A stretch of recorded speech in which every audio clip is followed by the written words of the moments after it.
Okay. Now, you mentioned some of the changes in the questions. You can now do open ends and a couple of other things. Um, we actually had an individual who did an interview with us, and she talked about professional criticisms of the research, specifically not having enough characters to write a question in a professional fashion and such. Yeah. Are you moving, or have you given serious thought to making adjustments, to the more professional standard over time? Yes, so we've already made adjustments to the character limits. Our first cut at it was sort of a guess. We wanted to make it short so that people would respond. I think it was 100 characters, right? It was 100 characters. It sort of said 100 characters, but you could type over 100 characters. You could type 125 characters or something. We just sort of warn you after you hit 100 characters. We've increased that by 25%. So I think the max limit was 125, and now it's 140 or something like that, or more than 140. And then we've done the same for each of the responses, which also had a limit. And that was in response to people who had trouble fitting their questions into our format. Again, we have these limitations in place because we want to be able to put these surveys on any device that a user or respondent has. And there are some limitations with mobile devices and the space that they have. So I think we're never gonna open it up so that you can have any length of question or the different types of media in questions, but we're going to try to make it so that it's reasonable for both researchers and users. Was customer experience ever much of a consideration as far as creation of questions and I think specifically of the open ends? I'm curious as to how those have worked out. You mean the respondent experience there? Yeah. So open ends. That was the reason we didn't do open ends in the first place. We were very worried that it would reduce our response rates greatly. And when you look at the response rates for open-ended versus multiple choice or multi-select kind of standard forms or Likert scales, it is much reduced, the response rate, maybe cut in half. And so we have to be really careful on, again, the mix of questions that users see so that we're not giving them these really hard questions to answer all the time. And then as you sort of make it easier for users to put what they want into these questions, you introduce new forms of kind of spam as well that we have to deal with. Like, if someone really doesn't want to answer a question and they don't like what they see, they're going to put in something like, "I don't care," or, "What is this?" or, "Why are you doing this to me?" And so we have to catch those things and filter off those responses to make sure that we get the quantity of responses that the researcher asked for, and they're all sort of real responses, responses that they would care about. Okay. Now, you're getting reaction from publishers, you're getting reaction from researchers.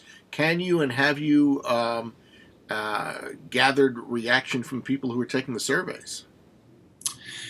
Yes. So we run our own surveys quite a bit to measure satisfaction and understand sort of the motivations of those users. So we run a tracking survey on satisfaction, and then we run a longitudinal survey on satisfaction, and then also on the value that they perceive from the survey. So whether or not they think that by answering the survey, it's worth more to answer the survey or to pay the money to pay for this article. And we can see over time that there's a habituation effect with users as they see the surveys. So the more that they see, the more willing they are to answer questions, and the better quality data that we get out of them. The first time that they see it, they just don't quite understand what's happening. And that's, again, one of the things that we're working on. Mm-hmm. Okay. Canada and the UK. Are we talking merely a matter of adding Canadian and British publications to the mix, or is it beyond that? So it's a combination of publications in those countries and then also users from those countries who are coming to US sites.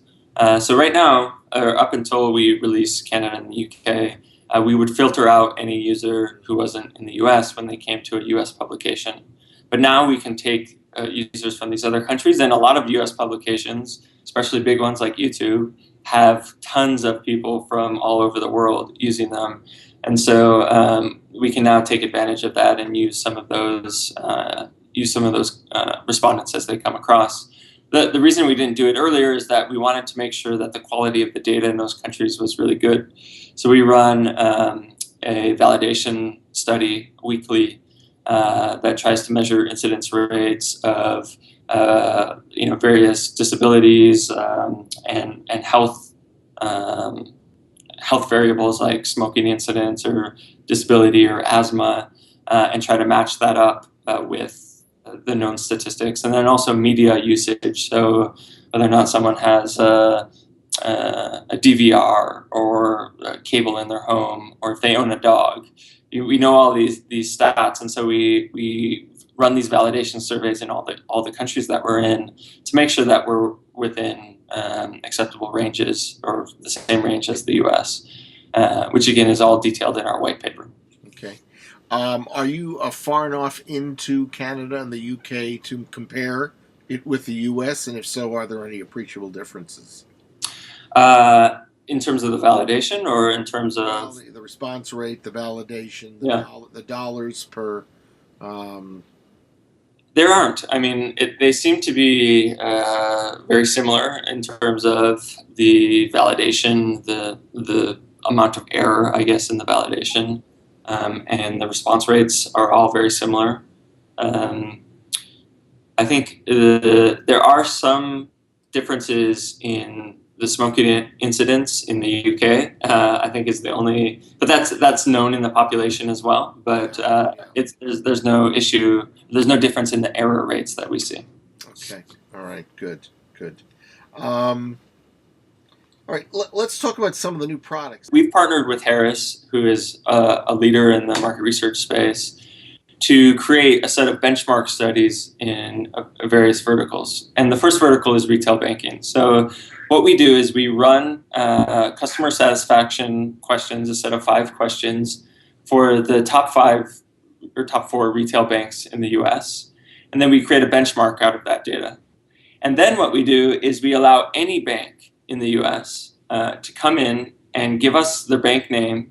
We automatically set up the location targeting to the areas where they do business, and we survey their customers and then compare their responses to these benchmarks of the major banks. And so for the first time, I think like a small regional bank in California, like, First Republic Bank or Bank of the West, can go in and compare themselves to some of the larger banks without spending $100,000 to get it done. I mean, it's literally $5,000 or $4,950 to do this benchmarking study and compare themselves to the major players in the space.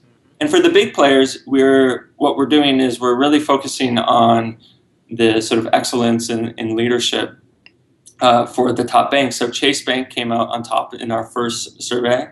They've been doing a really excellent job, especially around the interaction that their people have with their customers, and you can see that in the survey.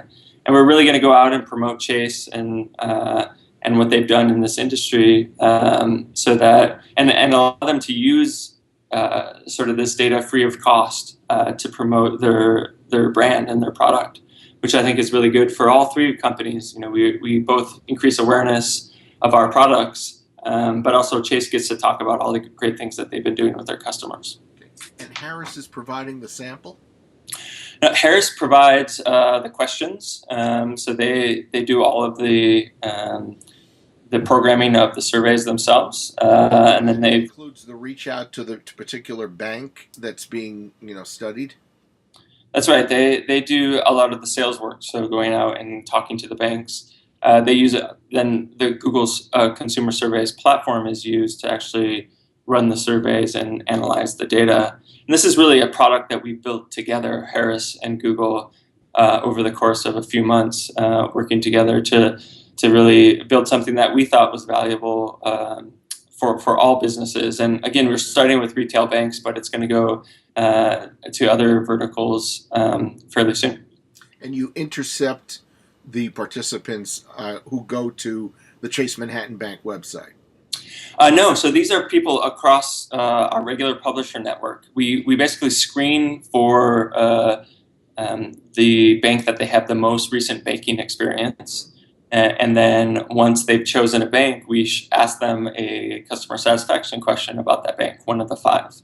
And so these are just random people around the internet, not using the bank's website, but rather browsing the internet and giving us this data.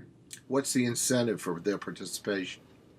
Same as any other incentive that we have. They get access to an article by answering the question. Mm-hmm. Okay. All right. Interesting. But they're answering more questions here than they would normally, correct? No, still they only answer 2 questions. So one, they choose the bank that they've had the most recent banking experience with, or the most banking experience with in the last 6 months. And then we show them one of the 5 customer satisfaction questions. And so they only have to answer those 2 questions to get access to an article. Any difference in response rate to this? No, we have the same response rates. You can look at the actual surveys for the top 4 banks. If you just search for Harris Poll in Google, you'll be able to pull up the sort of overview page of the top 4, and you can see exactly all of this data is available to everyone online, including the customers of those banks. Okay, very good. And so far, Harris is pleased with how this is going? Yeah, absolutely. I mean, I think Harris is really interested because they have access to the small and medium-sized businesses that Google does business with for the first time. It's like a way to scale their business in a way they couldn't before. And for us, we're really happy because we have a leader in the market research industry validating our product and helping us build more professional products for this space. Okay, very good. What are the other business categories that we might see open up? We're still working on the list of business categories. We sort of put this first one out there to see the response, and then the next set will come soon afterwards, after we've kind of gathered the feedback and modified any design that we need to and done any changes that we need to do. So why was banking at the top of the list? Banking is at the top of the list because there's a small set of banks that control sort of the majority of the interactions, so we can have an overview of the banks. And then there's a very large group of banks, regional banks, that we can go after at scale. So that's kind of the reason that we went at banking first. Okay, all right, very good. So let's go back to the kind of big picture about this whole thing with Google. For years, the research industry sat on the edge of its seat, waiting to see what Google was going to do so far as research. From what you guys have learned so far, has it changed? Obviously, I can ask you, but you're not going to tell me what the long-term goal is. But from what you've seen so far, has it caused any change in the way Google thinks or is thinking about any longer-term, medium, or even very lengthy long-term plans in research? I think the biggest change for us has been the way that we build products internally, because what we used to do is sort of, there was a product manager or an engineer who had an idea, and just like we did for our own product, had an idea, built a prototype and tried it out. Because it was time consuming to go out and get actual customer research, and we thought we knew everything, and so I think what's changed here is that Googlers, as we call them, are really embracing this technology and this platform in ways that we didn't really expect. And so we're building our products in smarter ways. We're using more data, trying to find out the whys instead of just knowing the whats from the big data that we have. And we're using it to improve our products in ways that we couldn't before. So, for example, like AdWords is known for its measurement, being able to, you put out an ad on Google AdWords, you know how many people have seen it, how many people have clicked on it, the number of conversions that have happened. With brand display and display ads, where big companies, put out sort of branding ads that aren't really, they don't have the same sort of metrics that you care about with a direct ad like clicks and conversions. We still want to have ways to measure that. And so I think there's been a lot of thought about how can we use platforms like Google Consumer Surveys to measure the effectiveness of our display business. And I think that's an area that you'll see us focus on in the future. Okay. What's been management's reaction at Google to all this? It's been really exciting because there's been sort of a change at Google, I think, from the way we previously used to work, where we would have this thing we call 20% time, where anyone could kind of go out and spend a day a week doing something that they want to do, a product that they want to do, whether it's a prototype or a demo. And some of our biggest projects have come out of that, like Google News and Gmail are examples of those. But since Larry took over as CEO, there's been a lot of more focus on sort of the 7 areas of product development that we have at Google, and a lot less. It's harder, I guess, for new teams to create products that don't relate to one of those 7 areas.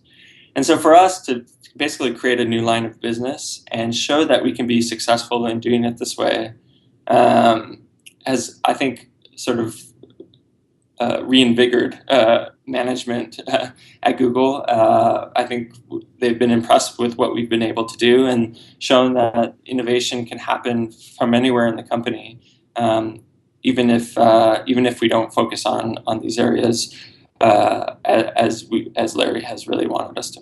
Mm-hmm.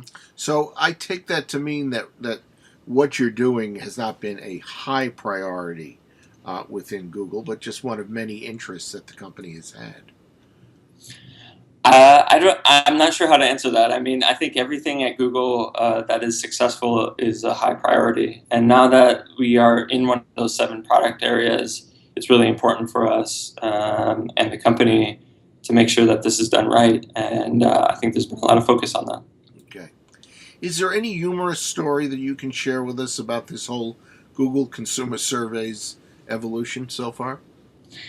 One of the first surveys that was run on our platform was so strange to us, but it's kind of funny.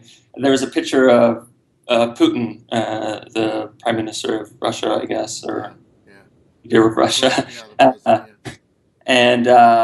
and the question was, and it was a picture of him crying, which I guess there was like some press about him crying, and his explanation was that there was a lot of wind that day and a tear dropped from his eye. So some folks over in Russia ran the survey and asked people in the United States, why do they think Putin is crying? And we always thought it was the strangest survey. Like we didn't understand what the purpose was, why anyone would want to spend money doing this. Turns out I was at a SMR, a conference in LA, or the SMR Congress, and a guy came up to me and said, he was a Russian gentleman, saying that he loved our platform and used it all the time. And I asked him, what had he been doing? And he's like, all I've been doing is asking about Putin and, why he's crying. And half of America doesn't even know who Putin is. And so it's been like kind of interesting to see like a small, random researcher asking these questions and meeting them and kind of understanding the motivations. It's just been fun to see. Might be a wake-up call for Putin. We better not tell him about it. He kind of acts and does what he wants to do anyway right now. That's right.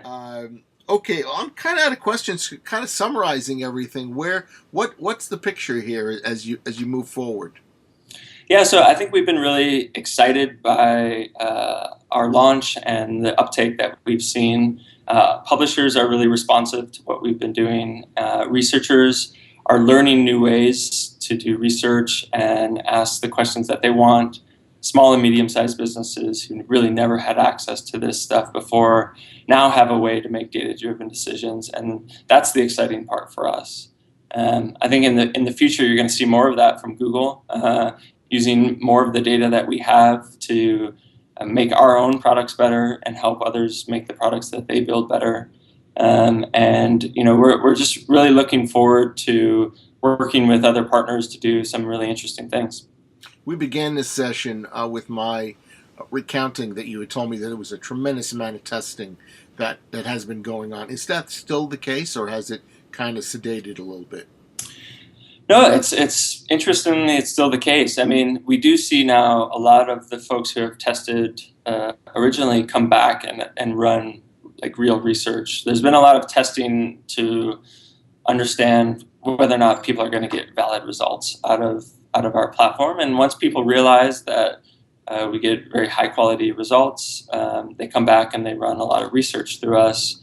But we still see that because there's people learning about it every single day, and that's kind of fun to see.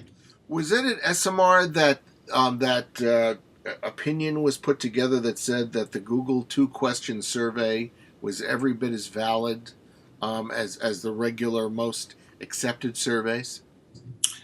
I'm actually not aware of that, so I'd love to see that opinion, but I believe that it's every bit as valid. I think, again, you'll see some partnerships in the future that will continue to validate that methodology, and we're looking forward to those things coming out. I don't know if you saw the RBDR where we reported that you have competition. Did you see that one? Yeah, there's lots of competition out there. Are there others trying to do the same thing? Yeah, there's a company in the UK that is trying to do something similar for the UK. There's a new startup in Silicon Valley that is trying to do something in a similar vein. On the publisher side, there are lots of companies trying to help publishers make money, and we're one of those. And competition is great because everyone gets to respond to what the other person is doing, and the researchers and consumers benefit from it. So it's always been fun to see what other people think about it. Right. Well, obviously, the publisher's great quandary has been trying to monetize their product on the web. Are you getting feedback from publishers that, hey, this is a major advance for them in making that a greater possibility? It's obviously not the only answer or the answer. Yeah. But are you getting that kind of feedback? I think from some of the smaller publishers, yes, we are getting that feedback, that this has changed the game for them in terms of monetization. They couldn't get the sort of RPMs that we're giving them. For some of the larger advertisers, this is sort of like a steady advertiser that comes back every month, and so it adds to their overall revenue, but may not be a major piece of it because they can command larger RPMs for the sites that they own. So, I mean, I think in both cases, we're helping publishers do what they want, which is monetize their site, and we're helping users get to that content without being blocked or having to pull out their wallet and pay for it.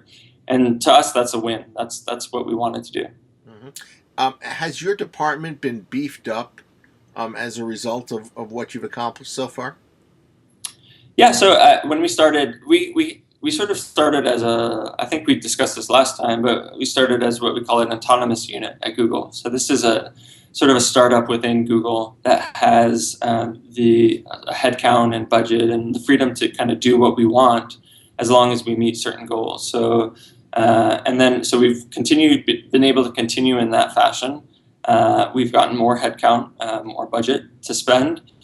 Because we have shown success, and it's probably going to continue, I hope, given the trajectory of our product, trajectory of our product, and the business that we're running. Anything in particular we should be looking for in the short term? We're again trying to build more and more tools for researchers to help them do what they need to do, more open-ended type stuff, better visualization and analytics. better targeting, and the ability to get responses back faster, so that they can make these data-driven decisions. It would seem to me that the banking type questions and such are much of a more of a longer term Q&A than the regular Google Consumer Survey questions. How do you mean? Well, if I'm Chase, I probably want to ask questions about 5 or 6 or 10 key things in my mind about customer service or satisfaction. Okay? Yeah. And I'm probably going to want to collect more than 1,000 responses. It would seem to me, in order to really get a lay of the land, particularly because of how geographically widespread they are, and the banker or the consumer that does banking like I do here with Chase in Chicago, I'm sure is different from the one in New York. Yeah, no, I completely understand that. I think what we're trying to do is give them sort of an initial set of data that they can use to build more research off of. So, a bank may find that they are below the industry benchmark in interaction with their tellers or the people at that branch or that company. Mm-hmm. So they may want to do some diagnostics around that, figure out why people are rating them lower in this sort of people section, and that's what we want to provide. We want to provide follow-up for them to do that at scale, so that they can get responses that they need to make these decisions on how to improve their business.